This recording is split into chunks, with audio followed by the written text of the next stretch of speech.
Tips পয়েন্টে সবাইকে স্বাগতম। আমাদের আজকের আলোচনার বিষয় কটন বাড থেকে সাবধান। চলুন জেনে নেই কটন বাডের সমস্যাগুলো।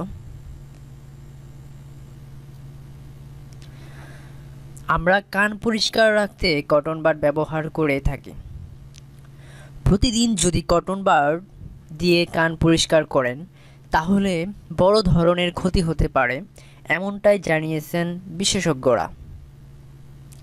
ছোটবেলা থেকে শুনে আসছি কানে জল ঢোকার সমস্যা দূর করতে বা কান ভালো রাখতে নিয়মিত তা পরিষ্কার করা উচিত। কিন্তু বিশেষজ্ঞরা জানাচ্ছেন এই কটন বাড থেকেই হতে পারে ছোট থেকে বড় ক্ষত।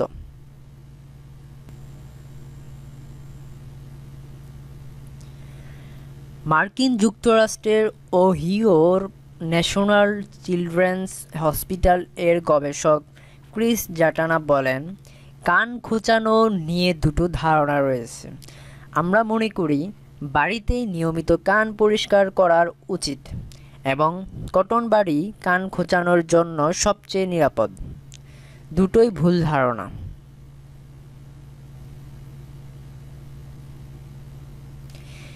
এই বিশ্ববিদ্যালয়ের গবেষকরা ১৯৯০ থেকে ২০১০ সাল পর্যন্ত টানা ২১ বছর ধরে একটি গবেষণা করেন। এই সময়ের মধ্যে হাসপাতালের জরুরি বিভাগে ২,৬৩,০০০ অপ্রাপ্তবয়স্ক রোগীর চিকিৎসা করা হয়, যারা কটন বাড থেকে হওয়া কানে ক্ষতের সমস্যা নিয়ে হাসপাতালে এসেছিলেন। গড় করলে দাঁড়ায় বছরে ১২,৫০০ বা দিনে ৩৪ জন এই সমস্যা নিয়ে এসেছিল।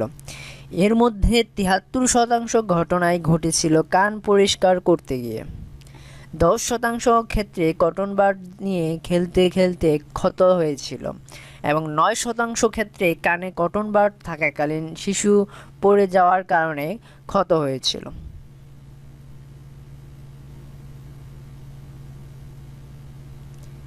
কিন্তু কটন বাড খারাপ কেন? জানাটা বলেন, ইয়ার ক্যানাল বা কর্ণগহ্বরের আপনা থেকেই পরিষ্কার রাখার ক্ষমতা রয়েছে। কটন বাড কানের ময়লা বের করে আনার বদলে আরও দূরে কানের পর্দার কাছে ঠেলে দেয়, ফলে কানে ক্ষত হওয়ার ঝুঁকি বাড়ে। সাধারণত কানের পর্দা ও নরম টিস্যুতে আঘাত লাগার ঝুঁকি থাকে। গুরুতর আঘাতের ক্ষেত্রে কানের পর্দা ফেটে যাওয়া, হাড় ভেঙে যাওয়ার মতো ঘটনাও ঘটতে পারে। শ্রবণ শক্তি নষ্ট হয়ে যাওয়া, শরীরের ভারসাম্য নষ্ট হয়ে যাওয়ার মতো ভয়াবহ দুর্ঘটনাও ঘটে যেতে পারে।